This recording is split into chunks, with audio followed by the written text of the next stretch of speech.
Sejam muito bem-vindos à nossa primeira aula sobre punção venosa periférica. Eu estou tão feliz de estar aqui, é inenarrável falar para vocês a minha felicidade, porque punção venosa é um assunto que eu amo na teoria e que eu amo fazer também.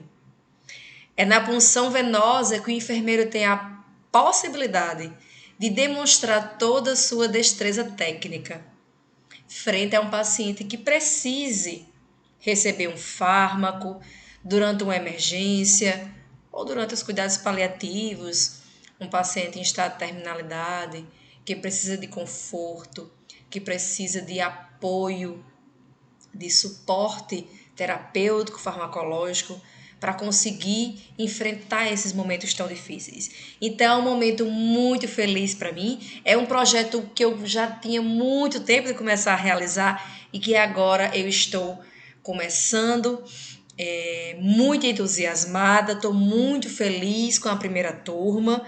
Era exatamente o que eu planejei, exatamente o que eu sonho já há alguns anos. E vamos aí materializar esse conceito de vocês. Então, se você não souber nada de punção venosa, você está no lugar correto. E se você já souber fazer as punções venosas, você também está no lugar correto. Porque aqui nós vamos tratar de uma forma muito simples para que você, de fato, consiga atingir a máxima excelência, a máxima qualidade na prestação dessa sua assistência, desse seu serviço que você está inserido. Seja ele terapia intensiva, home care, pronto-socorro, enfermaria, qualquer lugar, você vai estar preparado para agir com esses pacientes que precisam ser puncionados. Vai conseguir administrar o seu medo, porque você sabe mais a teoria. Quando você sabe mais a parte teórica, você tem mais segurança na parte prática. Isso te ajuda muito e vai te ajudar muito também nos processos no decorrer dos seus anos de formado, dos seus anos como estudante. Então vamos lá começar, sem delongas, sem conversa. Vamos lá. Mas afinal, professora, por que dói puncionar e por que as pessoas têm tanto medo de punção? Por que os pacientes têm medo de punção? Por que as crianças gritam e choram da punção? Porque nós temos um sistema nervoso periférico e um sistema nervoso central em que ele vai organizar as dores do nosso corpo. E furar dói. Furar dói, queimar dói. Então essas dores são ocasionadas primeiramente pelo mecanorreceptor, que você sente na palpação, na aplicação de soluções, na punção, nas infunções excessivas, que aumentam a pressão vascular. Os termorreceptores, que na aplicação de calor, no caso de flebite. Flebite é uma inflamação de um canal venoso, de um canal arterial, por algum motivo, iatrogênico ou não, essa veia inflamou, essa veia teve um problema vascular. E o nociceptor, que eles são os nossos queridões da dor. Então, se você sente dor quando você belisca, quando você se queima, isso são devido principalmente aos nociceptores que fazem a nocicepção, tá? Nocicepção é a nossa capacidade de sentir a dor, de perceber a dor. Então, punção de veias ou artérias, na punção venosa, na gasometria arterial, na remoção de coberturas também, na infusão de medicamentos irritantes ou vesicantes. Medicamentos irritantes e vesicantes são um grande problema para a enfermagem. Professora, noradrenalina pode fazer acesso periférico? Pode, em um acesso pérvio de um gauge, ou seja, um calibre aceitável e que passe pelo menos 24 horas. O acesso periférico não pode ser uma terapêutica definitiva para o paciente que é grave, que depende de droga vasopressora, aminas vasoativas, aminas simpatomiméticas, e atrase a instalação de um acesso central se esse paciente manter-se com a labilidade hemodâmica e não conseguir sair desse quadro de criticidade. Então, se é um paciente muito grave que não vai sair hoje, esse acesso que está viabilizando a noradrenalina, ele é para ser temporário. É já para a equipe se organizar e pensar num acesso central. Tranquilo? Vamos embora. Isso aqui não é um túnel, isso aqui não é um bicho, isso aqui é um buraco que uma agulha faz na nossa artéria. Isso aqui é o endotélio vascular. Isso aqui é um buraco que foi feito depois de uma punção. Não é um buraco pequeno. Então, tenhamos muito cuidado das nossas punções para não serem para não serem feitas de forma inadvertida e depois você ter um problema em um paciente. Claro que esse mix aqui é aumentado, teve um aumento aí de milhões de vezes, né? Mas dá pra gente perceber que o estrago não é pequeno. Então vamos lá. Quais são as contraindicações da punção venosa periférica? Áreas com terapia ou hidratação intravenosa de qualquer espécie. Cicatriz de queimadura, não é recomendado puncionar nesse lugar. Membro superior próximo ao local onde foi realizada a mastectomia, esse membro está inviabilizado para esse tipo de procedimento. E também qualquer tipo de cateterismo venoso periférico, é a punção venosa periférica, cateterismo cardíaco, quaisquer tipo de punções, exceto se for uma excepcionalidade e você não consiga, porque tem situações que são exceções. Isso não pode ser regra. Tem situações que você não vai conseguir em lugar nenhum. Eu já passei por isso também.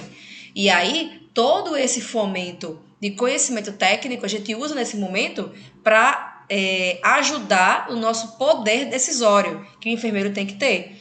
Então, é momento de você decidir como que você vai administrar o fármaco que esse paciente precisa. É um paciente grave, muitas vezes em parada cardíaca, como já aconteceu comigo, e não tem um acesso pérvio, e não tem uma rede venosa interessante para ser funcionado. Então, é importante que pacientes mastectomizadas, elas não podem receber terapia infusional nesse membro que foi mastectomizado, tem que receber no membro, no outro membro, né? No membro que não teve mastectomia. Áreas com hematoma, porque o hematoma já é uma lesão endotelial, tá? Já é um endotélio ali machucadinho, que vai causar mais problemas. Não é interessante que seja puncionado nesse lugar, nem para coleta de exames, nem também para punções venosas periféricas. Área de peles com ferimento, né? Qualquer tipo de integridade tissular prejudicada, não é interessante funcionar nesse lugar. Não estou dizendo que não pode 100%, porque há situações em que vocês não vão conseguir escolher, só tem aquele lugar muitas vezes. Então, eu também não posso ser hipócrita em dizer que não vai ser funcionado. Algumas vezes, infelizmente, não há opções. Quem trabalha com emergência sabe muito bem disso. Emergência, ela divide o preciosismo desses pormenores que nós às vezes não conseguimos na prática fazer. Não é porque a gente não quer, não é porque a gente não sabe, é porque às vezes não dá. Não dá. Você tem que esgotar todas as possibilidades. Esgotou as possibilidades, você vai fugir à exceção, mas isso também não pode ser corriqueiro, tá? Veias com múltiplas funções recentes. Você tem lá um bracinho do inocente, tem lá o bracinho. Olha como eu desenho bem. Graças a Deus sou enfermeira, não preciso dos meus desenhos. E aí você tem vários.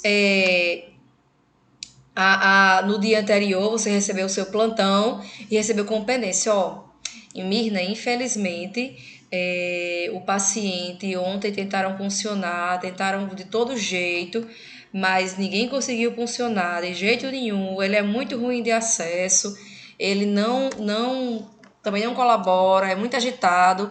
O que é que a gente vai fazer? Se um lugar ele já tiver, cadê minha canetinha? Ele já tiver hematoma, furada em todo canto, eu vou preservar esse membro. Eu vou tentar avaliar isso em outro membro, tá? Que seja um membro melhor de ser puncionado, que seja um membro melhor de ser visualizado às vezes. Só um minutinho. Então, eu não vou insistir naquele lugar, porque aquele lugar já está, obviamente, inapto para as novas punções. Então, eu tenho que investir em um lugar que tenha aptidão para que seja funcionado, tá? Isso tem que ser muito rápido para você identificar esse processo todo. Vamos lá, anatomia. Meus amores, anatomia é o que vai ser o teu esteio, vai ser o teu suporte. Sabe aquele teu amigo que você sempre liga pra ele que tá com problema, rapaz, vai acabar meu namoro, não sei o quê. Anatomia vai ser teu amigo pro resto da vida. Anatomia é o que você vai usar pro resto da sua vida profissional. Não vai ter sequer um dia da sua vida profissional que você não terá que usar seus conhecimentos anátomo, físio, biopatológico de um paciente. Porque na terapia infusional nós utilizamos ela na fase pré-analítica. O que é essa fase pré-analítica? É aquele paciente que chega e eu já vou olhando ele de longe, as veias dele, o estado geral dele. É aquela fase antes da análise, é pré-punção. É uma análise prévia que eu faço para já começar a construir na minha mente qual caminho eu vou seguir. E sem conhecimento de anatomia, você vai ficar perdido nesse caminho. Você vai caminhar e dizer, eita, meu Deus, onde é que eu tô? Claro, você não sabe. Anatomia é o caminho que vai te orientar na tua propedêutica como profissional de enfermagem. É a anatomia que vai te guiar. Ela vai ser teu amigo pro resto da vida. Então, não se iluda. Não se iluda. Anatomia, ela não é sua inimiga. Por mais que ela seja difícil, ela é sua amiga. Tá? Vamos lá. Nessa fase pré-analítica, eu tenho que avaliar a idade desse paciente. Se for um neonato, né? Eu não tenho prática com neonatologia, nem com pediatria, só em emergências, em grandes emergências mesmo, porque eu trabalho numa porta de urgência. Doença de base, se for um paciente oncológico, um paciente renal crônico, diabético de longa data, dislipidêmico, desglicêmico, são pacientes que de base você vai ter uma dificuldadezinha de funcionar. Pacientes renais crônicos são, para mim, os renais crônicos e os oncológicos são os mais complexos. Por quê? O paciente renal crônico ele tem uma rede venosa muito ruim. Geralmente ele está muito desidratado, geralmente ele tem distúrbio hidroeletrolítico e isso prejudica muito a, a a saúde vascular, a saúde endotelial. Então isso compromete muito esse paciente nesse sentido. E aí isso é um problema já que a gente não consegue debelar. A gente vai ter que aprender a conviver com esse problema. A gravidade, pacientes críticos, com choque. Que tipo de choque, professor? Choque hipovolêmico, né? Porque no choque hipovolêmico a perca de volume por esse hipovolêmico. Se ele não tem volume, ele não vai ter pressão, não vai ter débito cardíaco, você não vai conseguir sentir as veias, elas vão estar colabadas, vão estar colapsadas. Então, isso é um problema. História pregressa de punções venosas, como eu já falei, aquele paciente, tentamos 25 vezes furar o paciente e a gente não conseguiu. É inabilidade? É inaptidão? Às vezes é porque o paciente é muito ruim mesmo. A Anvisa, a gente vai estudar isso aí mais para frente, ainda nessa aula, ela só autoriza um profissional furar 2 vezes. Aquele profissional que fura muitas vezes pode ser que ele não tenha feito uma fase pré-analítica bem feita. E aí é aquele profissional que fica pescando veia. E aí isso compromete um pouco.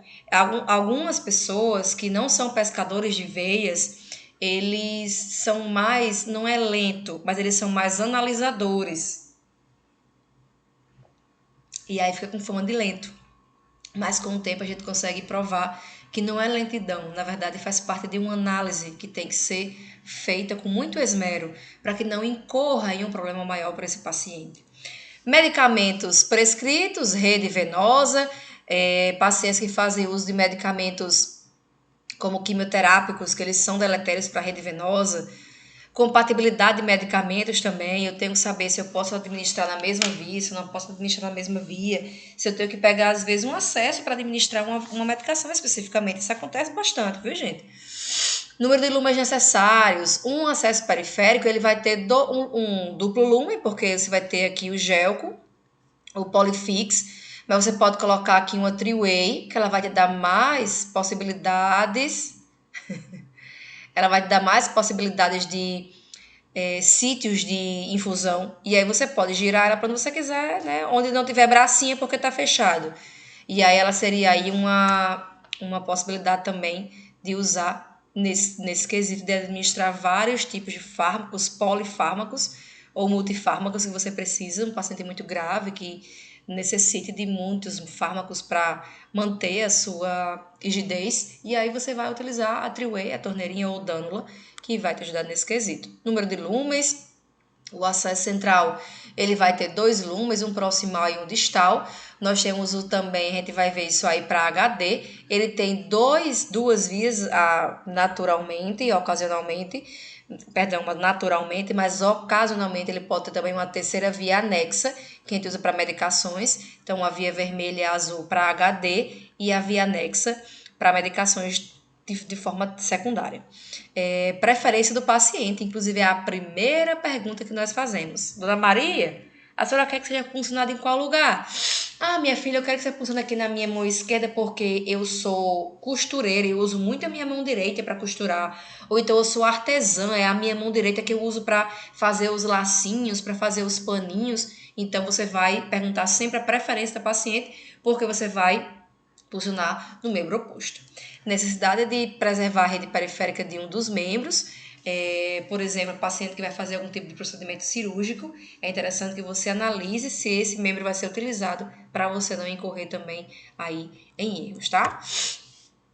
Qual medicamento vai ser utilizado? Qual é a dose? Qual o volume a ser infundido? Qual é a frequência de infusão? Vai ser todo dia? Vai ser de 8 em 8 horas? Vai ser de forma ininterrupta? É uma droga vasoativa que fica ali direto no paciente? Perdão, tem que saber aí essa periodicidade. São múltiplas infusões, a compatibilidade, tudo isso eu tenho que me perguntar antes para funcionar esse paciente. Então, a preparação do paciente, avalia a rede venosa, pergunta a preferência, se há contraindicações, se ele tem fístula arteriovenosa, que são acessos utilizados para fazer hemodiálise. A FAV, ela é uma anastomose de uma veia com artéria. E aí, a enfermeira nefrologista, quando vai fazer HD, ela punciona essa artéria e essa veia, essas duas juntas, a FAV, para que esse paciente receba hemodiálise. Então, esse membro não pode ser puncionado. Em grandes emergências, você pode puncionar essa FAV, mas é mais complicado porque tem que ser uma agulha específica, tem que ser enfermeiro preparado.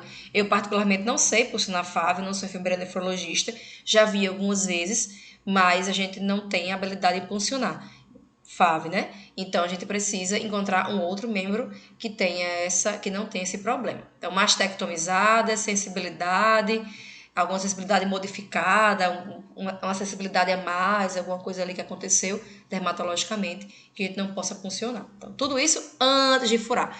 Nós não furamos o paciente ainda. A gente está aprendendo a raciocinar, que é isso que eu prego nas minhas aulas.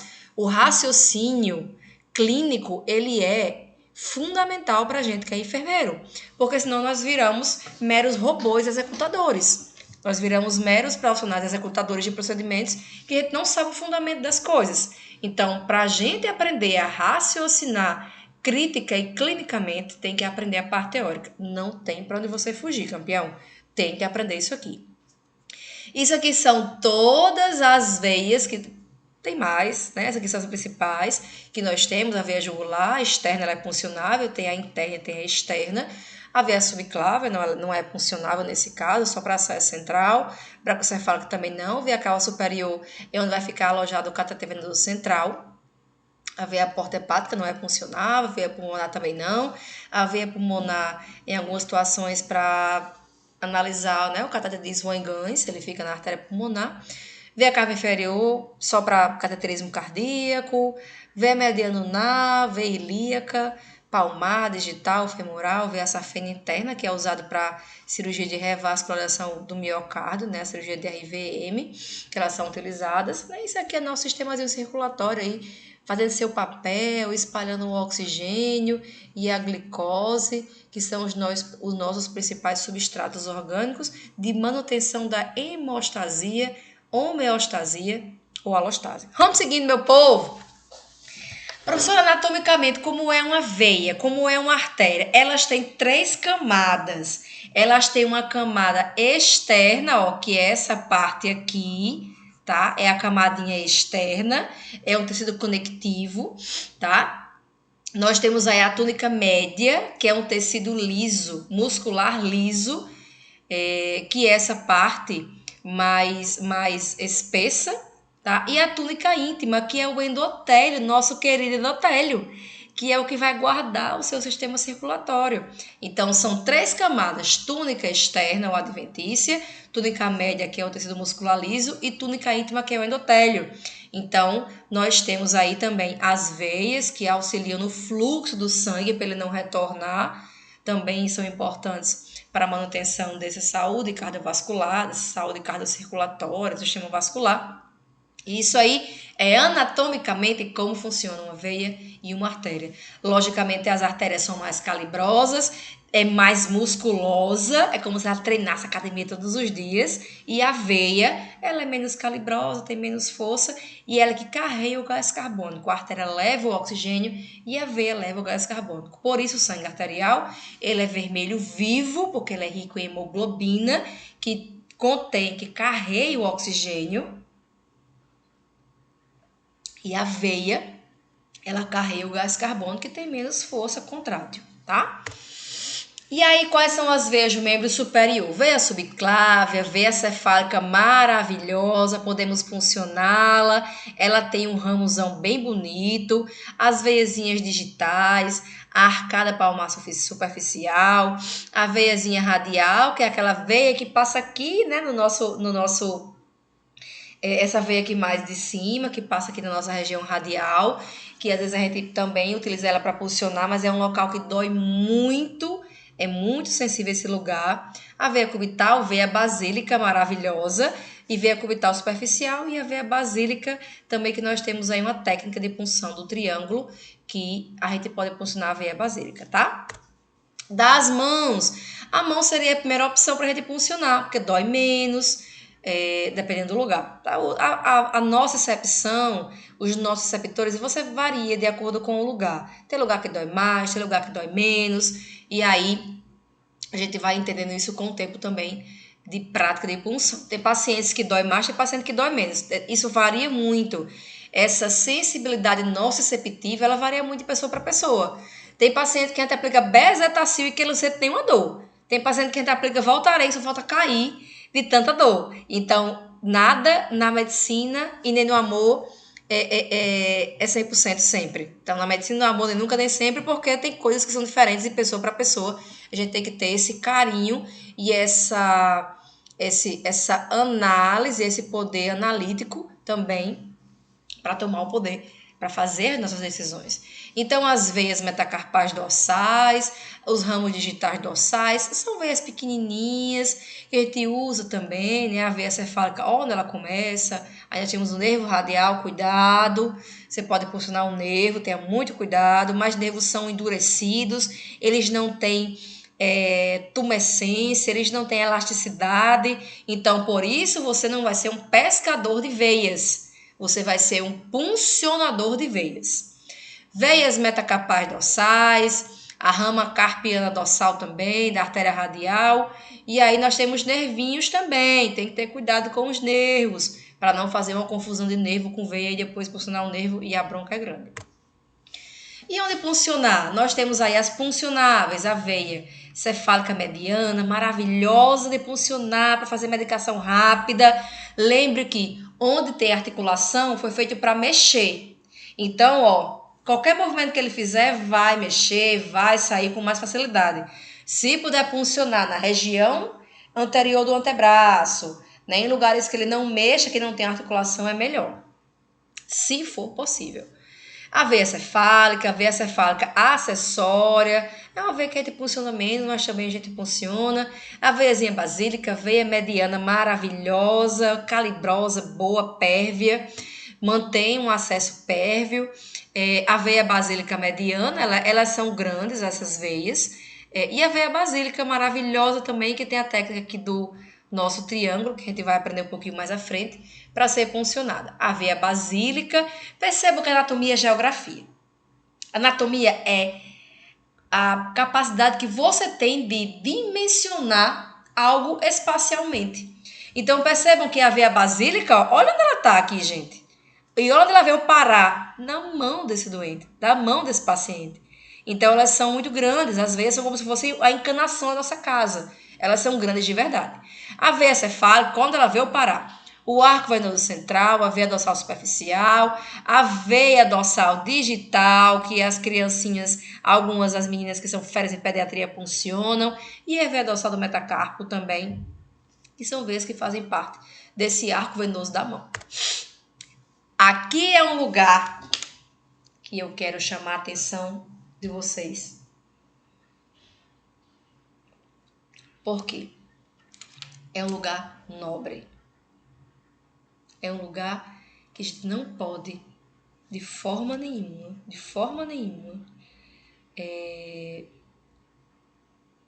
fazer qualquer tipo de procedimento de forma inábil. Não pode. Porque aqui nós temos a nossa querida e amadíssima, nossa veia jugular externa. Olha onde ela tá. Bem pertinho da orelha e do ramo da mandíbula. Corpo da mandíbula, né? Ramo da mandíbula. Sendo que aqui perto você tem a carótida, que vai pulsar, porque a artéria tá vermelhinho aqui. Aí você tem a jugular interna, olha aqui, ó, do lado da externa. A que vai ser puncionada vai ser a externa. A interna só pode ser puncionada se for um acesso central, tá? A artéria cervical superficial, lembrando que isso aqui é um acesso periférico. Muitas pessoas confundem porque é um lugar mais central é acesso central. Não. Jugular externa é acesso periférico e jugular interna é acesso central. E aí nós temos outras veias que também podem ser utilizadas para punção, mas mais de acesso central, tá? Nossa querida jugular, né, que ela fica aqui rente ao lóbulo da orelhazinho, anatomicamente falando. Então, a jugular é um acesso em uma região nobre que tem que ser enfermeiro para puncionar. E existe uma portaria, uma resolução do COFEM, dizendo que o enfermeiro tem, a gente vai tratar isso um pouco mais à frente, dizendo que o enfermeiro é privativo do enfermeiro puncionar a veia jugular externa. E olha aí mais um pouquinho de anatomia. Aqui, anatomicamente falando, um braço, né, as veias reais. Aí nós temos a veia cefálica, né, a queridona aqui, ó. A cefálica acessória, pequenininha. Entre uma veia dessa e uma veia dessa, você obviamente vai escolher essa, né?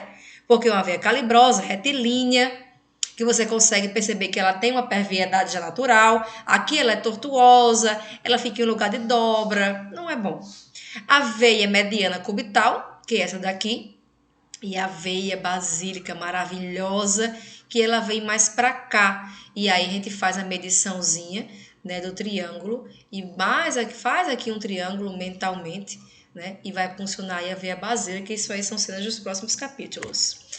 Mais um pouquinho aqui, esse aqui é o braço dos sonhos de toda a enfermeira, a veia cefálica, né? A cefálica ela fica aqui para cima e a basílica fica aqui para baixo. Basílica, base, cefálica, cabeça, né? Ela vai em direção à cabeça e a basílica fica mais na região basal.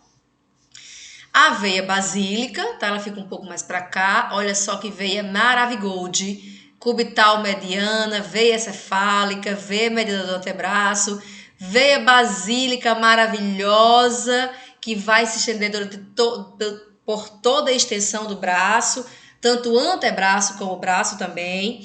Então, essa parte aqui, gente, é um braço dos sonhos e que eu queria que todos os pacientes fossem assim, mas na realidade não são.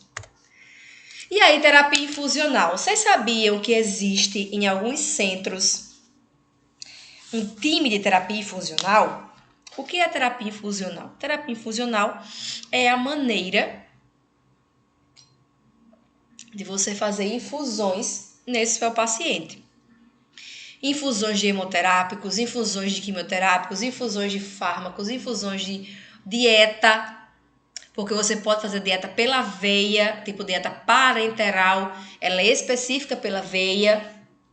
Tem uma dieta que se faz também em via periférica, mas geralmente as dietas parenterais, elas são feitas em via venosa central, tá? Então, o que é que se no seu hospital você fosse fazer um time dos mais tops de punção venosa, o que é que esse time ele iria avaliar? O que é que ele iria colocar em prática aí no seu hospital? Reduzir a infecção da corrente sanguínea, que nós chamamos aí de ICS, que é um dos grandes problemas hoje com relação a custos hospitalares e óbitos hospitalares, principalmente intra-hospitalar. Garantia da escolha do melhor acesso conforme a terapia prescrita.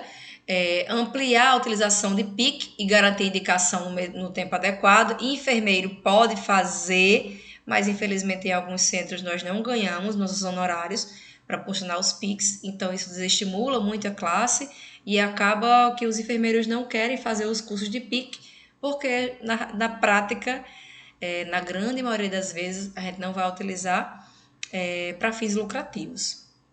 Então, melhorar as taxas de sucesso na punção periférica, reduzir a incidência de flebites químicas e garantir a retirada precoce do acesso venoso central e reduzir a dor relacionada à punção. Nem toda punção precisa ser tão dolorosa e tão dramática para o paciente, nem para você. Então, como é que você consegue vencer esse medo, esse obstáculo na sua vida? Estudando. O que você está fazendo aqui agora é tão precioso, é tão grandioso, de você estudar para se performar, sabe? Porque você vai, na hora que você for funcionar, as coisas que eu estou falando aqui vão aflorar na sua mente, eu tenho certeza. Você vai olhar e vai dizer, rapaz, paciente renal crônico, ele vai tomar o quê? Por quanto tempo? É muito, é pouco? Qual é a osmolaridade? É uma droga vesicante? É uma droga irritante? Esses questionamentos, eles vão embasar você para você aplicar na sua prática assistencial. Então, por isso é necessário estudar tanto. Eu estudo todos os dias e eu não tenho como não estudar, porque estudar para mim é fascínio.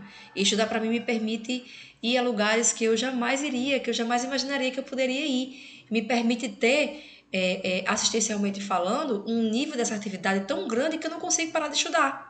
Olha, eu sou uma louca, eu estudo toda hora, não. Eu dou uma paradinha, dou uma estudadinha. Todo dia eu leio alguma coisa. Hoje o Instagram é uma ferramenta muito importante que auxilia.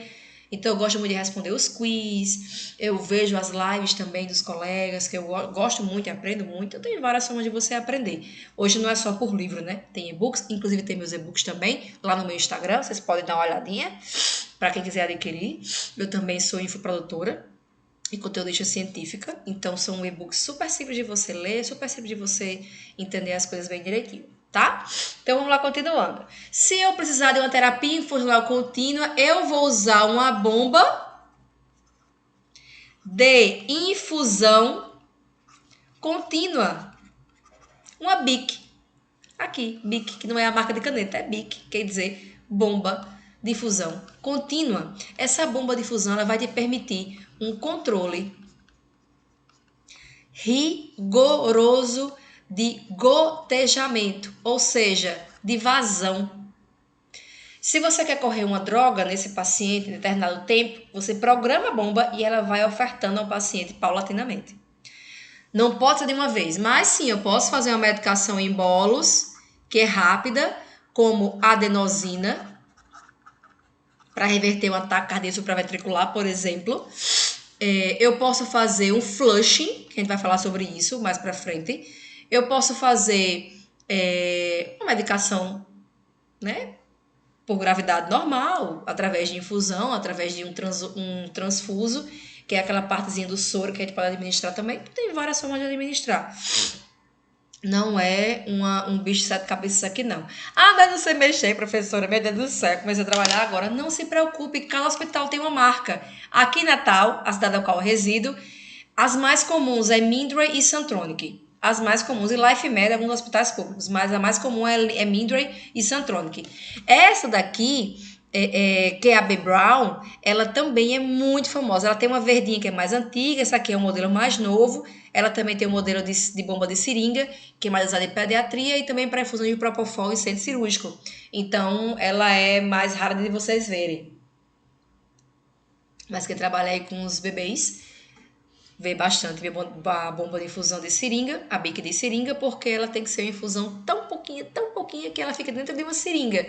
E aí ela vai empurrando o êmbolo da seringa no decorrer das longas horas dentro de uma UTI pediátrica, de um UTI neonatal ou de um pronto-socorro infantil, caso o paciente esteja nesse cenário. Quando usar o scalp? Professor, isso sempre foi uma dúvida que eu tive, meu Deus do céu. Eu não sei quando eu uso o scalp, eu não sei quando eu uso o gelco. Calma. O gelco, ele é de silicone. Ele tem essa partezinha aqui, que é um mandril por dentro, que vai perfurar o endotélio vascular. Lá no meu Instagram tem um vídeo falando sobre isso aqui, sobre o gauge também, dei uma olhadinha lá. E ele vai ter uma parte de silicone, que é o que fica dentro, sendo que isso aqui, ele é como se fosse um material cirúrgico, é só ferro. Então, Se eu quero deixar o paciente com acesso maior do que 96 horas, eu escolho o Gelco. É urgência, eu escolho o Gelco. Porque a possibilidade de perder e de haver infecções de corrente sanguínea pelo scalp, ela é muito maior. Scalp é a borboletinha e Gelco é o dispositivo intravenoso, o abocate ou flexível. Então, deve ser utilizado para administração imediata de medicamentos. A dipirona no pronto-socorro, um Plasio, um Tramal em sem de soro, um Tilatio, são medicações que você vai colocar e tirar depois de terminar essa infusão venosa periférica. E ele pode passar até um dia, tá, gente?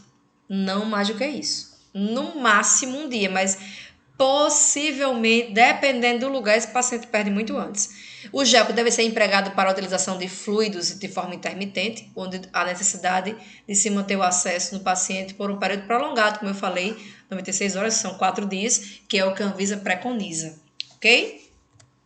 Então, ó, o scalp ele tem uma asa de empunhadura, essa parte aqui que tem umas depressõezinhas é a parte que você vai segurar, tá? E essa partezinha aqui, que o bisel vai ser para cima, é a parte que vai entrar no paciente. Então, a borboletinha você vai segurar com a parte que é mais grossinha e vai entrar para esse paciente.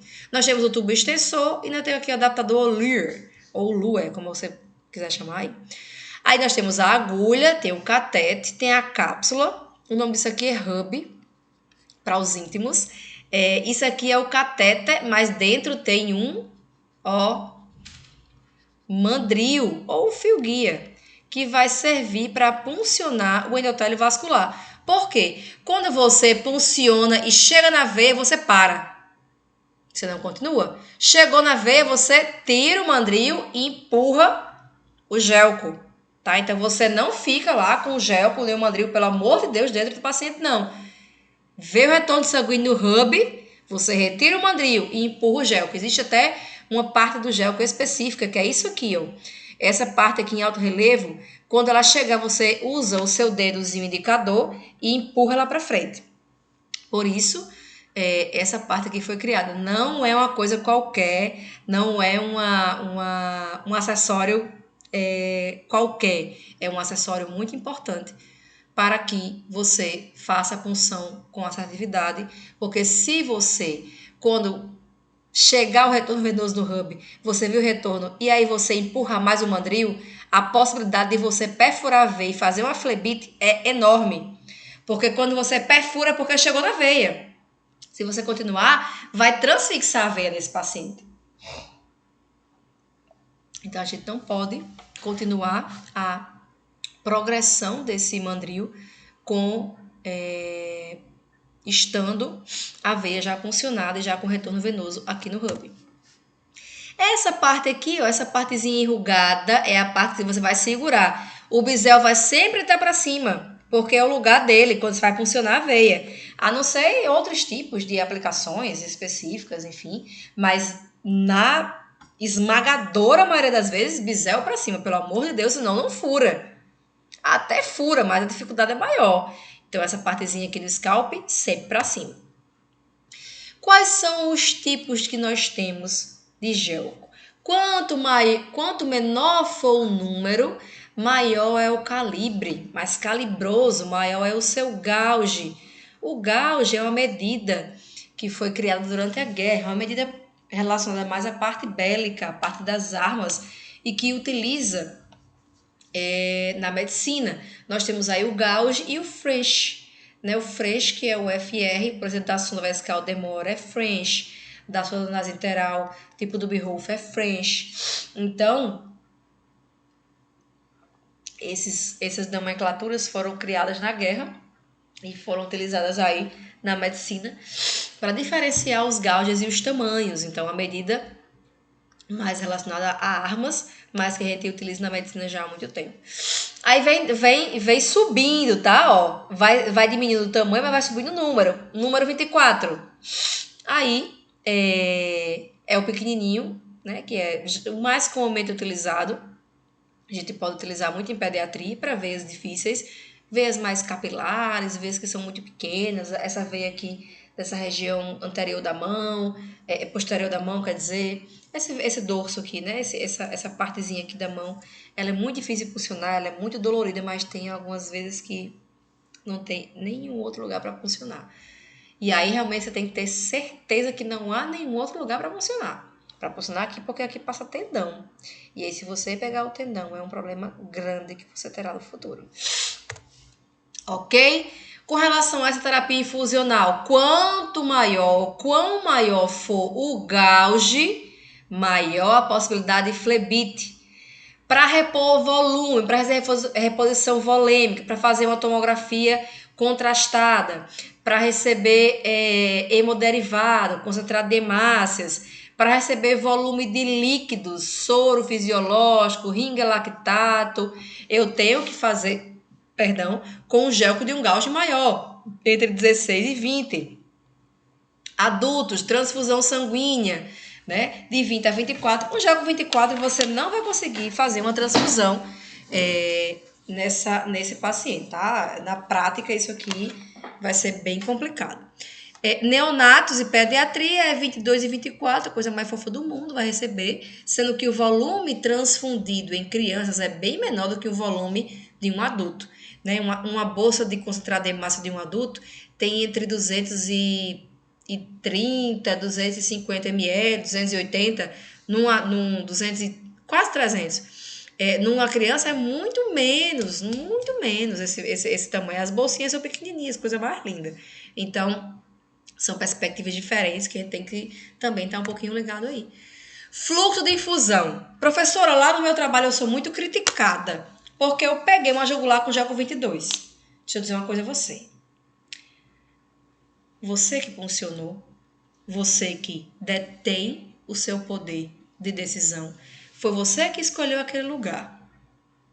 Você pode sim receber uma crítica de um colega construtiva, mas uma crítica apenas por criticar, para dizer que é porque é um desperdício funcionar a jugular com 22. Ué, a pessoa que diz isso, ela não sabe o que está dizendo. A pessoa que diz que é um desperdício puncionar um paciente com gel 22 na jugular, ela não conhece a nomenclatura que a gente utiliza. Isso não é problema. Todas as pessoas, elas são passíveis de aprendizados. Todas as pessoas. Aquela pessoa que é mais complicada no seu plantão, todo mundo. Então, a competência da punção é do puncionador. Estou falando de puncionador. Não estou falando de pescador de veia, não. Puncionador.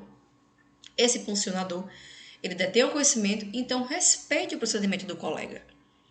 Se você for falar alguma coisa do que o colega fez que não for algo construtivo, não é algo que merece ser dito. Caramba, poxa, ficou muito legal esse acesso, me ensine. Olha aí, a enfermeira puncionou a jugular já com 22. Cara, às vezes é um paciente que ninguém conseguiu funcionar. Às vezes é um paciente que tentaram com 18, 30 vezes a jugular, como eu já vi na minha prática. Aí quer dizer que esse paciente não merece não sentir dor? Ele não merece um acesso pérfio na jugular com 22? Por orgulho ou por egocentrismo? Não. Não polemize isso aí não. Saia, desça. Não é por aí não. Os conhecimentos pessoais e individuais têm que ser respeitados. Se eu funcionei com o gel com 22, era porque foi o que eu consegui. Com toda a minha destreza técnica, minha habilidade técnica, minha habilidade teórica, foi o que eu consegui. Respeite o meu procedimento. Não é um problema, sabe por quê? Vou explicar. Veja só, um gel com 14, ele tem um fluxo, ou um flow, tá? Eu também chamo isso de flow. Não é aquele podcast não, mas é um flow. De 305 ml minuto. Gente, é um canhão. É uma agulha de crochê. 16, 200. 18, 95 ml hora. Gente, para você terem uma noção, um soro fisiológico normal ele tem 500 ml. Um gel com 14, ele consegue passar mais da metade de um gel em 1 minuto. É bizarro, né? Mas Mas o gel 14 é um gel que está obsoleto, é um gel que a gente não utiliza mais em situações comuns, é um gel que a gente não é a primeira opção de gauge, então a gente vai sempre usar parcimônia, nosso entendimento, tudo isso que eu já falei para vocês para funcionar. Não é uma função inadvertida. Você não pode ser um profissional de enfermagem que tem esse tipo de pensamento tão retrógrado. Então, pare, pense e escolha. Isso é construir habilidades. E também você pode estar na curva de aprendizagem. A curva de aprendizagem, ela é normal você ter os seus erros. Então, a gente também tem que respeitar esses tempos dos colegas e essas curvas de aprendizagem, que cada um sobe de uma forma. Às vezes você é mais habilidoso, às vezes você é menos habilidoso em alguma coisa, isso não é demérito para ninguém. Demérito é você continuar fazendo errado sem querer aprender. Isso para mim é um problema mesmo. Mas você tá ali se esforçando, se doando e para você conseguir o seu melhor, você está no caminho certo. Não se preocupe que você vai chegar no seu momento de êxito, no seu momento de glória, né? Os dias de luta vão passar e os dias de glória virão. Já com 18,95, que já é um fluxo excelente, é um flow excelente 95, 20,65.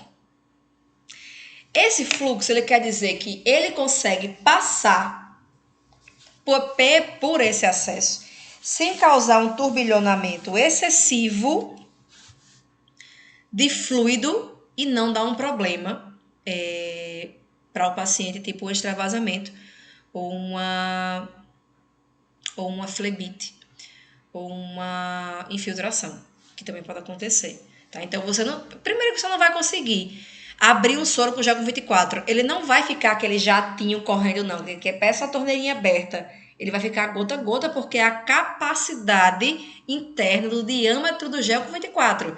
Ele só comporta, meu amor, 23 ml hora. Não tente, porque ele não é dilatável o gel. Ele foi feito para suportar 23 e ponto final. E o 22, o gel com 22 é um fluxo 35 também, um fluxo excelente. Gente, do 20 para o 22, 30 ml de diferença. 30 ml de diferença. Então, calma. Tenha calma. Não precisa tomar decisões tão precipitadas. Se você acha que naquela veia é cabível o 22, vá. Confie em você. Você estudou. Você se preparou. Você fez um curso de capacitação. Você está preparado para esse momento. Não se preocupe com isso. Vá fundo, porque você vai conseguir funcionar essa veia, vai colocar seu nome no acesso e ainda vai me repostar no Instagram para mostrar que você aprendeu de verdade. Beleza? Nós temos algumas conexões que podemos utilizar, né? Tem conexões maravilhosas que não permitem o refluxo, que não precisa daquela tampinha que acumula sangue, que é meio nojentinho assim, mas não são todos os lugares que tem essas tampinhas. Esses tipos aqui, que são os melhores que tem. Tem outros tipos também, mas não é todo lugar que tem. Mário Sérgio Cortella diz que nós devemos fazer o melhor com o que nós temos para no futuro fazer o melhor com o que há por vir. Então, você faz o melhor com o que você tem. Limpa o seu acesso, faça uma boa antisepsia. Quando você vai limpar o seu acesso, né, você vai fazer ali a antisepsia, o nome disso é Scrub the Hub. Scrub the Hub. É essa limpeza que você faz antes de um acesso central. É a limpeza que você faz com suavezinho de álcool, que em hospital privado tem bastante, para você fazer uma medicação antes, para você lavar o acesso, fazer o flushing depois. Então, o Scrub the Hub seria o nome mais técnico para esse momento. Professora, não consegui funcionar. De jeito nenhum. Usei as minhas habilidades, conhecimentos. Usei ultra. Usei venoscópio, né? Que é através da luz infravermelha. Não consegui.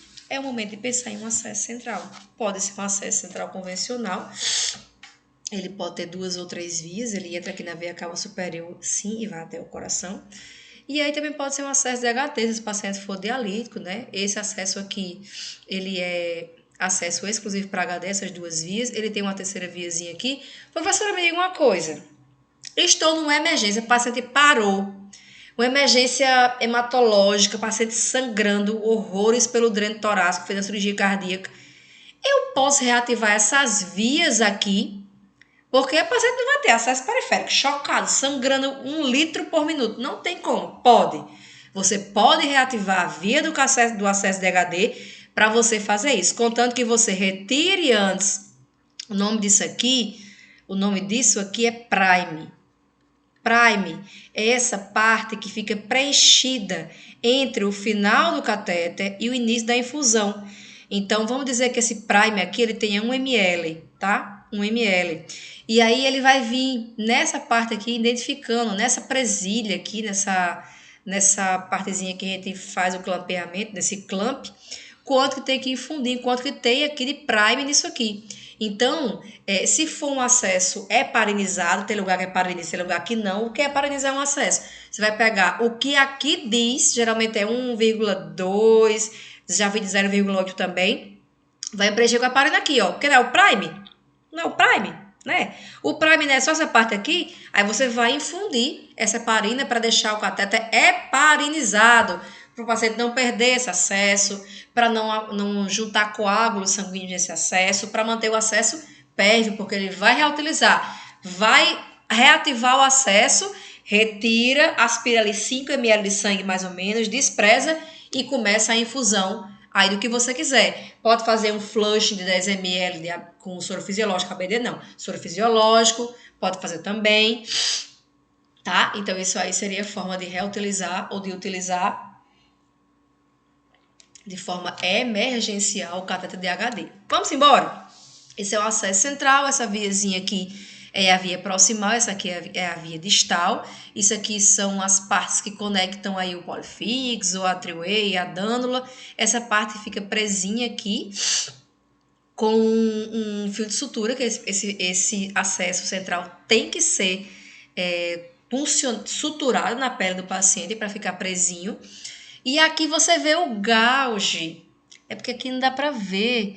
Esse distal aqui tem um gauge de 14 e esse proximal tem um GECO 18, equivalente a um GECO 14, a distal, e equivalente a um GECO 18, a proximal. Tá? Isso aí não se preocupe em decorar, porque você vai ver isso aí na prática. Quando você pegar um acesso central, você vai ver isso aí, tá? Vamos lá! Isso aqui seriam os materiais para funcionar o acesso central. Ela é um procedimento exclusivo do médico. O enfermeiro não funciona acesso central, exceto o catéter de inserção periférica, o PIC, que enfermeiro habilitado pode funcionar. Eu não sei funcionar PIC, mas os colegas habilitados podem sim funcionar. Vamos lá para o raio-x da punção? Vamos ver o que é que nós podemos aí, durante uma punção, durante esse momento de tensão, de medo, meu Deus, será que eu vou conseguir funcionar? Será que eu não vou conseguir funcionar? O paciente está grave, o paciente está parado, mas eu preciso funcionar. Vou dar um raio-x para vocês. Vou dar o caminho das pedras para vocês funcionarem. Pode ser que você erre. Logicamente, punção venosa, algumas pessoas dizem que não, mas é sim prática. Mas se você for para a prática, né, se você for para a sua prática já com a teoria bem fundamentada, bem embasada, você vai ter uma taxa de assertividade muito alta. Às vezes até mais do que realmente quem tem um pouco mais de prática, mas que não analisa, não tem esse poder analítico da pré-punção e da pré-análise da punção. Vamos lá? Primeiro, vai escolher o lugar. Avalie o risco relacionado, adeque o calibre ao vaso. Você não vai conseguir, meu amor, puncionar uma veia aqui da região anterior do braço, né, dessa região aqui do punho, com gel 26, com gel de 14, com gel com 18, nem é recomendado. Pode ser que tenha uma pessoa que tem uma veia mais grossinha, mas a minha, como é fininha, ó, aqui não entra um gel com 18, você tem que ter essa noção também de tamanho. Aí, a fase de desenvolvimento, como está desenvolvido esse acesso, essa rede venosa, a mobilidade, se tem fatores cognitivos, se é um paciente que é conceito orientado, fatores locais, preservação da veia. Então, não puncionar em áreas de região articular. Isso aqui é a face cubital. Região do antebraço, ele tem um aumento de tempo de permanência, que é uma área muito boa para funcionar, mas não é uma área tão fácil para quem está começando, porque você não visualiza muito bem as veias, depende, né? Se for um paciente mais moreno, se for mais branquinho, fica verdinha lá a veia, você consegue ver de boa, mas se for um paciente mais moreno é um pouco mais complicado.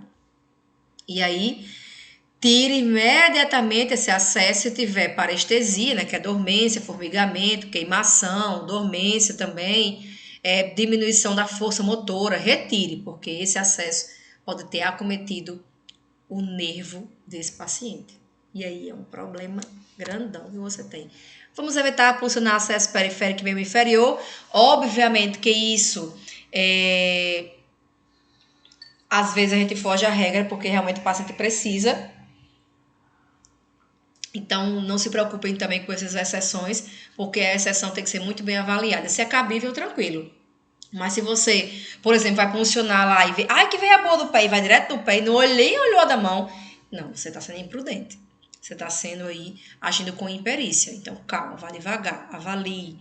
Há tempo para isso, nem que seja de longe, você já vai ali avaliando, vendo a veinha, olhando ali pro braço dele, olhando ali pro pescoço dele, vendo a jugular. Então, calma, tenha calma.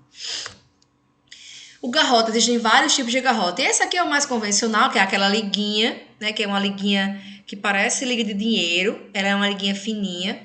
Esse aqui que é um pouco mais chique, que é mais difícil, ele é feito de cordão. E esse aqui é descartável. Tem alguns hospitais privados que tem esse descartável. Quando e onde você vai colocar o garrote? Pelo menos a 7 a 10 centímetros da veia. O laço tem que ficar sempre para cima, nunca para baixo, porque contamina o sítio de punção. Após localizar a veia, afrouxe. Veio o retorno sanguíneo? Parou. Tire, porque o garrote é para você apenas insuflar, tá? Essa veia. Se você for repuncionar, aguarde 2 minutos, deixa o paciente descansar um pedaço. A não ser que seja, claro, uma emergência e que você não tenha tempo de esperar 2 minutos para uma nova punção. Esse garrote pode ficar até quanto tempo? Até 1 minuto, viu, meu amor? Depois de 1 minuto, começa a ficar cianótico, começa a ficar doendo, o paciente reclama. Então, em 1 minuto dá para você avaliar essa rede venosa aí tranquilamente. Não pode bater na veia, ela é sua amiga, ela não é sua inimiga, não. Naquele negócio de bater na veia para ela subir, isso vai causar hemólise da hemácia internamente. Vai deixar a veia machucadinha, lesionado o endotélio. Então, não é para bater na veia, ela não é sua inimiga. E não garrotear a jugular, pelo amor de Deus. Imagine só pegar um garrote e botar aqui na jugular. A gente faz a pega da jugular dessa forma aqui, segurando na região clavicular. Então, não garroteia a jugular. Muitas pessoas têm essa dúvida porque faz, uai, se para funcionar uma veia na periferia eu uso um garrote, então eu vou garrotear. Mas como é que eu garroteio o paciente para jugular? Você não pode enforcar o inocente, tá? Então, aí, antissepsia, de acordo com a nova regra da Anvisa, é movimentos centrífugos circulatórios, mudando o lado, né? Uma centrífuga aí, mudando o lado, trocando o lado do algodão. E é para ficar, você não está lavando a louça, não. Você vai fazer o movimento circular, vira o algodão e faz o movimento circular. Eu tenho 12 anos de enfermagem. Eu sempre que vou funcionar, eu sigo as recomendações da Anvisa e faço do mesmo jeito já desde quando eu me formei. Desde quando eu estava nos estágios. Então, muito tempo de formado não é motivo para você ser relapso. Isso é uma desculpinha esfarrapada. Então, vai funcionar, obedeça as regras novas, estuda as regras novas para você não ter problema com relação a isso aí. Durante a punção, antissepsia, torniquete de uso único, minimizar os erros, 2 por pessoa, no máximo 4 por paciente, um cateter estéreo por tentativa, não adianta porque o bisel desgasta. Sabe uma faca de cortar carne? O povo não amola, né, para cortar a carne melhor? Do mesmo jeito é um gelco. Se você fica lá furando, ele começa a envergar o bisel e perde a sua capacidade de perfuração. Então, tem que ter cuidado. A técnica do toque, o toque é tocar. Se você está fazendo toca, né? Você vai tocar a veia. Você não vai ser um pescador, você vai ser um puncionador. E assegurar o catéter no vaso. Isso aí também reflete muito a fixação que você vai utilizar. Qual é a fixação que eu vou utilizar? A cobertura, professora. Priorizar os filmes transparentes, que a gente chama de Tegaderm, V3000, ou filmezinho transparente, não são todos os lugares que tem. Esparadrapo não é o que a gente deveria utilizar, mas sim, é a opção que nós muitas vezes temos. Às vezes nem micropore tem, então não utilizar. A cobertura, se for micropore, tem que ser mudada todos os dias. Meu Deus, professora, lá no hospital o paciente passa o esparadrapo tão sujo. A Anvisa manda trocar todo dia o micropore do paciente. viu? Para evitar ICS, infecção de corrente sanguínea. Cobertura transparente pode passar de 5 a 7 dias. Normalmente são 7 dias, por onde eu já passei, os hospitais que eu trabalhei, geralmente são 7 dias. 7 dias aí é um tempo suficientemente bom. Professora, estou com um paciente com aveia que eu não consigo de jeito nenhum. Vou te dar alguns caminhos aqui que a gente utiliza na prática para impulsionar um acesso difícil. Membro para baixo, se for o braço, logicamente, ó, e bombear. Abre e fecha a mão durante 1 a 2 minutos. Massageia esse lugar para esse sangue ser direcionado para lá, para encher essa veinha que está depois do garrote. Massageie, né? A vasodilatação, o calor vai vasodilatar, ela vai aparecer, vai dizer, eu tô aqui, me impulsione, eu tô aqui, não me erre não, né? Você pode fazer o teste em você agora. Baixe sua mão. Fica abrindo e fechando durante 1 minuto. Quando você voltar, vai ter ver que você nunca tinha nem visto o seu braço. Então, isso também é bom para você aprender a fazer esse procedimento aí para veias difíceis. Além disso, com relação às boas práticas que nós podemos aprender, flushing. Flushing é lavar o acesso. O pulsátil, né, pela literatura, pelos artigos, pelas recomendações técnicas, ele é o melhor. O pulsátil você vai empurrando o êmbolo assim, o contínuo é aquele que você faz de vez. Então, recomenda-se o flushing pulsátil. Inclusive, trouxe um artigo para vocês, que essa prática ela se baseia na dinâmica dos fluidos internamente. Ou seja, a tensão de cisalhamento da parede, quando ele passa, é mais eficiente na limpeza de depósitos sólidos nos catéteres em comparação ao fluxo contínuo. Recomendação é de 10 ml para acesso central e de 3 a 5 para acesso periférico, tá? Vamos seguindo. Professora, vou fazer o flush. Faço com o quê? Você faz com soro fisiológico, meu amor. Mas, professora, meu professor disse que era com ABD. Não, infelizmente ele está desatualizado. Não é problema, eu vou atualizar você agora. A água destilada ela é uma solução hipotônica. O que é isso? Ela tem menos concentração que os sais do sangue. Sim, no sangue tem sais. Tem íons, sódio, potássio, magnésio, fósforo. E aí, por osmose, essa água ela tende a ir para um ambiente mais concentrado. Imagine quem é. A hemácia. Aí a hemácia incha de água, ela enche de água porque ele vai correr para um lugar que é um ambiente mais concentrado e hemoliza. Quebra. Extravasa. Isso aqui, tá? É altamente perigoso a partir de 100 ml. Mas, levando-se em consideração que você vai usar 10 ml antes e após, você pode ter feito aí a dose fatal, perigosa e nem saber. Já o soro fisiológico, ela é antes e após a medicação, em toda e qualquer medicação, antes e depois. Vai trocar um medicamento antes e depois faz uma lavagenzinha. Acesso periférico 3 a 5, acesso central 10. E aí, o soro fisiológico, ele é uma solução isotônica. As concentrações são semelhantes, são similares à do sangue, de sais, da parte hidroeletrolítica. Então, é aceitável, não vai correr para a hemácia, não, porque ele não tem para onde correr, é isotônico, é igual. Por isso o nome é soro fisiológico. E aí o flush deve ser feito nessas situações. Se for periférico, 5 ml de flush. Se for central, 10 ml de flush. Professora, uma dúvida que eu sempre tive. Por que uma veia extravasa, hein? Por que será? Nós podemos elencar aqui algumas coisas. A veia pode ser frágil, móvel demais, tem um calibre muito grosso.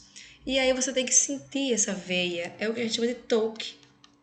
O toque é sentir a veia, é palpar. Se você palpa e ela é dura, ela tá trombosada, ou é um nervo, pior ainda. Biselzinho sempre para cima, ângulo de 15 a 30 graus, vá devagar com a inserção. Mesmo que seja uma emergência, não justifica. Não é para você ficar, né? Aquele paciente, ele não é um anzol, você não tá usando um anzol para pegar um peixe. Você não tem que ter rapidez, você tem que ser ágil com prudência. Ao puncionar e ver o retorno de sangue, pare e diminua. Então, se algum desses motivos aqui que eu elenquei, você incorreu em algum deles, pode ter sido por isso que essa veia extravasou. E aí, o cateter central, ele com scalp, tá? Ele só pode passar um dia. Perdão, se ele não for utilizado durante um dia, aquele paciente que está internado e desde ontem de manhã que está só aí com acesso salinizado. O que é salinizar um acesso? É colocar no prime dele, que é no fiozinho do final aqui até o início da infusão, soro fisiológico, deixar salinizado. Soro fisiológico não é sais? São sais, né? São a parte hidroeletrolítica. Você vai deixar os sais, salinizado. Ou hidratado, por exemplo, também pode ser. Deixa hidratadinho, na tranquilidade, que vai dar certo. Não usou, retira. Retira. Esse acesso vai ser mais fácil de causar uma infecção de corrente sanguínea, tá? E aí eu vou usar a tecnologia ao meu favor, óbvio. Você não é Nutella por causa disso, não. Ou se for Nutella, tranquilo. Eu estou usando para o meu paciente, para melhorar, para ele sentir menos dor, para ele ter menos problemas, menos consequências, menos sequelas. Então eu vou usar tranquilamente. Queria eu ter um ultra portátil para puncionar os meus pacientes e não ficar tentando fazer punções aí às cegas, tá? Então, ultrassonografia, venoscópio, muito utilizado aí por alguns colegas já de forma bem difundida para fazer a punção venosa. Inspecionar todos os dias sinais de dor, sinais flogísticos, atentar para parestesia, formigamento, entumecimento. Olha essa acesso aqui como tá. Olha isso aqui como tá. Totalmente cardinal, flogose, que tá gritando. Avaliar no mínimo a cada 4 horas. No mínimo. Se for um paciente crítico, a cada 1 a 2 horas. Ou com déficit cognitivo. Porque se você tá ali de boa, é um paciente que verbaliza, que fala com o centro orientado, Glasgow 15, ele vai dizer, enfermeira, tá doendo aqui meu braço. Eita, tá vermelho, tá ardendo demais. Chega, meu Deus. Ele vai te falar. E o pobre que tá sedado? Ele não vai falar que tá com dor. Ele pode até tá com dor, mas ele vai manifestar outros sintomas, que aí serão os próximos capítulos também. Neonatos e pediátricos a cada hora e medicamentos vesicantes a cada hora também, né? Ideal ir para acesso central. Trago para vocês uma escala maravilhosa que a gente pode utilizar para analisar a flebite, analisar a perviedade desse acesso. E aí nós temos de 0 a 5. Nós temos aí, não tem dor, recebe 0. O início de flebite, recebe 1. De fato, está com dor moderada, está com flebite. Né? Se for início de flebite, a dor moderada ou 3. E aí se receber um 4 é início de tromboflebite, que é pior do que a flebite, ela é mais profunda. E a tromboflebite em evolução, ela recebe 5, que é uma dor severa. Pode ter aí sinais também de necrose envolvidos, isquemia, né, que é a morte celular, e depois evolui para uma necrose e perca de membro, e síndrome compartimental, como eu já vi por uma gasometria, por uma punção venosa. Tenhamos muito cuidado com nossos queridos pacientes. Eles não são os bonecos da faculdade. Vocês não são pescadores de veias. Vocês vão ser puncionadores de veias, pelo amor de Deus. Vamos lá. O que pode acontecer aí de evento adverso relacionado à terapia infusional? Mau posicionamento, lesionar nervos, dando com catéter, por infiltração, embolia gasosa, por extravasamento, reação alérgica anafilática, flebite, no choque pirogênico, por exemplo, trombose por uma sobrecarga circulatória, por exemplo, aqui em CTI, né, que é o catéter totalmente implantável, oclusão mecânica não trombótica ou trombótica e tem infecção relacionada, geralmente aí infecção de corrente sanguínea, que é a ICS, então podem algumas coisas acontecer depois, isso aí não é tão imediato não, algumas são imediatas, como as infiltrações, como o extravasamento e a flebite, geralmente aparecem um pouquinho de tempo depois e outras já aparecem muito tempo depois. Isso aqui é para mostrar, né, a veia, o acesso e a nossa relação com a contaminação das nossas mãos. Então, reforço com vocês a higiene das mãos a cada vez que for pegar num acesso. Coloque seu EPI, acesso central, luva estéreo, acesso periférico do procedimento. Isso varia muito, muito de ambiente para ambiente. Tem lugares que eles recomendam que seja luva estéreo, outros luva de procedimento, de acordo com o seu bundle institucional, com o seu protocolo institucional. Não generalize isso, são coisas que podem alternar de instituição para instituição. E aí, professora, como é que eu vou funcionar uma veia bailarina? Ela tá aí, ó, dançando na minha frente. Como é que eu punciono essa moça, essa veia? Tem uma técnica muito simples que é excelente para fazer essa punção. Ó, aqui a bichinha dançando. O que eu vou fazer? Seguro o membro.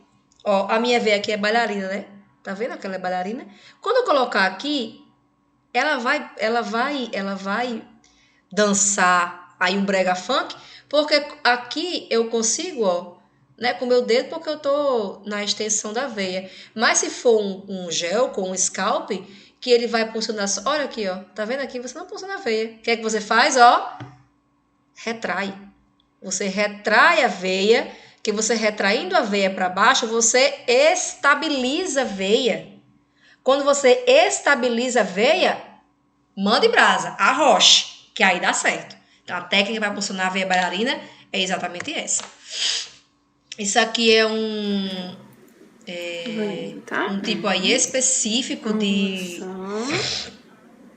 de acesso venoso periférico excelente, que é o Nexiva. Ele não precisa você se aperrear para segurar o gel e funcionar, né? Quando essa veia está funcionada, que você vai fazer essa E aí, velho? essa conexão com o polifixo ou com o conector, você tem que segurar nessa parte aqui. Você vai segurar nessa parte aqui, ó, distalmente do acesso. Sendo que esse aqui não precisa, porque o sangue não vai pingar, que eles têm um sistema de contenção aqui. Então, tranquilo, ó, o sangue vem até aqui e não passa de jeito, maneira, fantástico, né? Então, você funcionou, você não vai segurar nessa parte aqui. Você vai segurar, né, tá funcionando, você vai segurar na parte distal da veia. Se você segurar aqui, o sangue vai passar todinho. Tem que ser distalmente da veia, não fica funcionada. Nossa querida jugular, nós temos ela aqui, ó, bem pronunciada já, bem bonitinha. A gente vai ter uma aula prática de punção de jugular fantástica, vocês verem feras em punção de jugular. Ela tá bem bonitinha aqui, ó, a veinha jugular. Essa aqui é a veia interna. Esse aqui é o músculo esternocleidomastoide. A clavícula, né, que a gente faz a pega da clavícula. A gente consegue fazer aí a punçãozinha da jugular. Isso aí é um material para vocês estudarem que eu vou mandar. Vou também colocar na descrição do vídeo aqui para vocês, quem tiver interesse de ler. É muito bom esse artigo, publicado pela Rebem 2022. É um artigo maravilhoso sobre flushing e todo o processo que é utilizado. Também fala de outros artigos internacionais da Itália, Bélgica. Muito bom artigo, vale a pena a leitura. E acessos especiais. Vamos lá funcionar um acesso aí especial. Hipodermóclise é um acesso na via subcutânea. Você não faz a insulina na via subcutânea? Você não faz o clexano na via subcutânea? Você não faz aquele que renal crônico toma? A eritropoetina, que é o Eprex? Você não faz na via subcutânea? Pode administrar também na via subcutânea. Ela tem lugares de punção, ó, na via abdominal, na coxa, aqui na região infraclavicular, no braço, na região posterior do braço, na região da coxa, sendo que cada uma delas elas suportam até um volume por dia. Então tenha cuidado para não causar uma celulite. Nesse caso, não será causado uma flebite. Flebite é em veia. Será uma celulite, que é no tecido subcutâneo, tá? Vamos lá. Ó, lugares para punção: subclavicular, ou infraclavicular, abdominal, eu adoro abdominal, que aqui tem mais, né, lugar, espaço aí para volume. Deltoideana é 250, só tiquinho de nada. Coxa é mais do que a barriga. E interescapular, que é aqui embaixo, também 1000 ml. Mas a abdominal é mais fácil de fixar também. Então é um pouco mais simples, tá? Quais são as complicações que podem causar aí, nesse caso, da minha hipodermóclise? Gente, a hipodermóclise ela é um acesso raro de ter complicações. Raramente acontece, mas quando acontece, elas podem causar irritação no local. Se começar a demaciar é porque está rápida demais a infusão, pode aparecer sinais flogísticos, tá? E aí esse lugar fica contraindicado para funcionar pelo menos 10 dias. Caso ocorra edema, diminui a velocidade de infusão e a celulite é a principal complicação aí dessa infusão, tá? tá? O relato de dor ao início da infusão são os principais indícios de que a punção está fora do espaço subcutâneo. Então, tenha muito cuidado. O paciente relatou dor, retire esse acesso. Sinais de irritação local, persistir por mais do que 4 horas da punção, recomenda-se a troca do sítio. As complicações relacionadas à punção da via subcutânea com catéter são muito raras no acesso seguro, que o pessoal de vez em quando relembra, de vez em quando o pessoal fala de novo, mas de maneira geral é um acesso de boa, tá? O que é que eu posso fazer, professora amada, nesse acesso, pelo amor de Deus? Você pode fazer vários tipos de medicamentos. O paciente com hipodermóclise tem que passar por uma reavaliação do médico para ele readaptar a sua prescrição. Pode tomar morfina, dormonide, corticoide, os bloqueadores de H2, omeprazol, ranitidina já está proscrito, né, que é um ANTAC que não existe mais, diurético, dacetrona, dipirona, soro fisiológico, soro glicosado. Não pode fazer glicose a 50%, que é a solução hipertônica. Não pode fazer diazepam também, por exemplo. Não pode fazer grandes infusões de volume. Então, se é um paciente chocado, você não conseguir um acesso periférico, meu amor, não vai ser hipodermóclise e vai dar certo. Antibióticos, penicilina, ceftriaxona, cefepime, os mais importantes, né? Os anticolinérgicos, atropina, a iocina, que é o Buscopan, tem o Buscopan composto, ou no Buscopan simples, né? Que é o Buscopan simples o nome.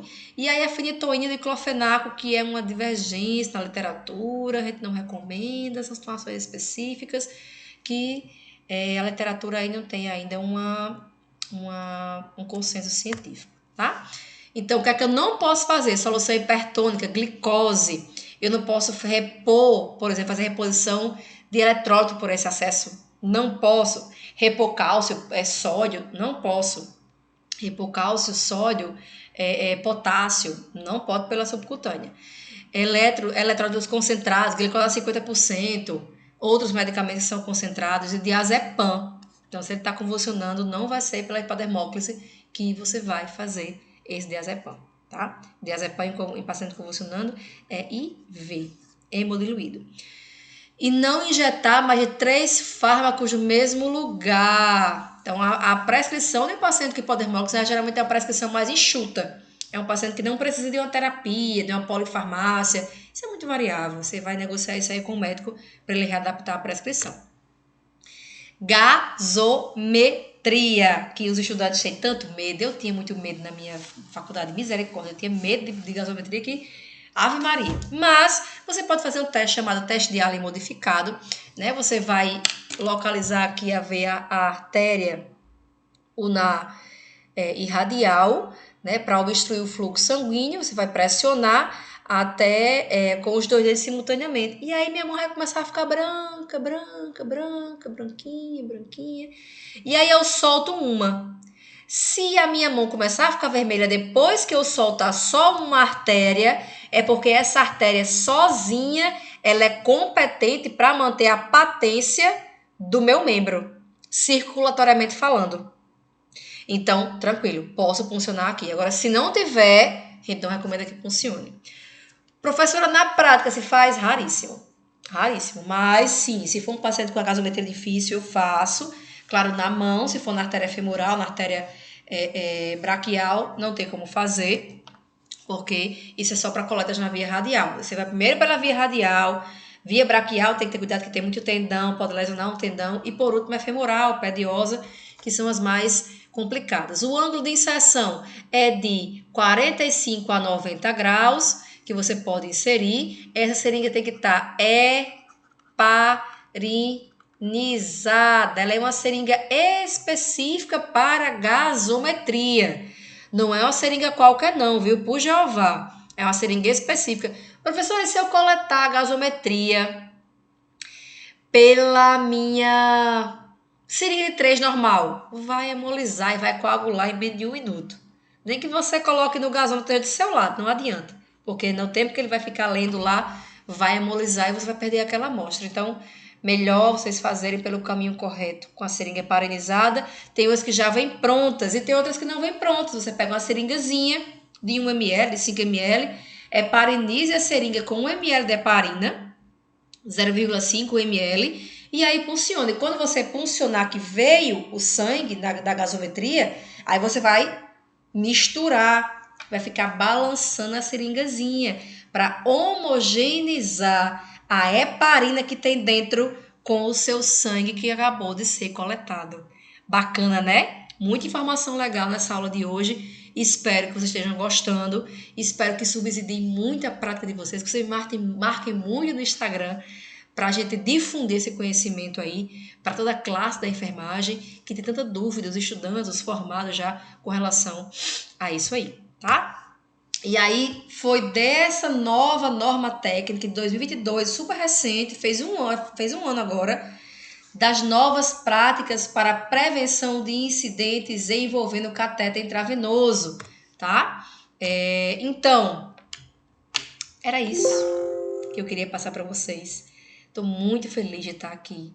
Estou muito feliz de ter passado esse conteúdo que eu amo falar, que eu amo ensinar, porque terapia infusional e punção venosa, eles são mágicos, eles são fascinantes. Nós precisamos tirar esse medo, esse estigma da punção, daquele aluno bichinho que fica tremendo na punção. Venha para mim, eu quero lhe abraçar, eu quero lhe ensinar a ser um expert em punção. E você assistindo essa aula aqui, que deve durar em média 1h30, você já vai saber tanta coisa, mas tanta coisa importante, que você só por assistir a aula você vai ter mais segurança. Você pode até tremer lá, tranquilo, não é problema isso aí não. Você vai deixar de tremer um dia, mas você vai tremer menos, vai ter menos insegurança, porque o tremor ele vem do medo. E o medo, ele advém da insegurança. Você é inseguro. Ai, meu Deus, se eu funcionar aqui uma coisa. Ai, meu Deus, se eu fizer errado. Não, você não vai fazer errado, não. Você estudou. Confie em você. Confie em você. Você estudou, você se embasou, você se dedicou. É agora o momento de você mostrar sua destreza, seu talento, sua habilidade. Foque nisso. Foque no seu estudo. Foque na sua preparação profissional. Foque no rebuscamento das suas habilidades. A gente rebusca a habilidade todos os dias. Eu aprendo todos os meus plantões, coisas diferentes e novas. Agora eu me aproximo das colegas que eu acho que podem me ensinar. E aquelas que eu acho que não podem me ensinar, eu só abstenho. Eu não fico me importando com coisas pequenas do plantão. O meu foco no plantão é o meu paciente. É uma paciente grave que precisa de mim, é um paciente idoso, é aquela criança que está na pediatria grave ou não está grave, é um paciente psiquiátrico que tem que ter uma atenção diferente, que é diferente às vezes da administração. Então, o meu foco é esse, é a qualidade do meu serviço prestado, é a minha assertividade profissional, é o meu rebuscamento profissional técnico, destreza, habilidades, ability, como fala-se em inglês. Gratidão por ter essa oportunidade de passar tantas informações para vocês. Espero que vocês usem da melhor forma possível. Espero que vocês cresçam muito, que vocês aprendam muito comigo. E eu fico tão feliz em falar de punção que é notório. Não tem como disfarçar. Eu fico com um sorriso de ureia a ureia, como fala aqui no Nordeste. Um beijo grande, muito obrigada e até as próximas, se Deus quiser, porque a gente não vai parar por aqui. Vai ter muita coisa boa nos próximos meses aí, se Deus quiser.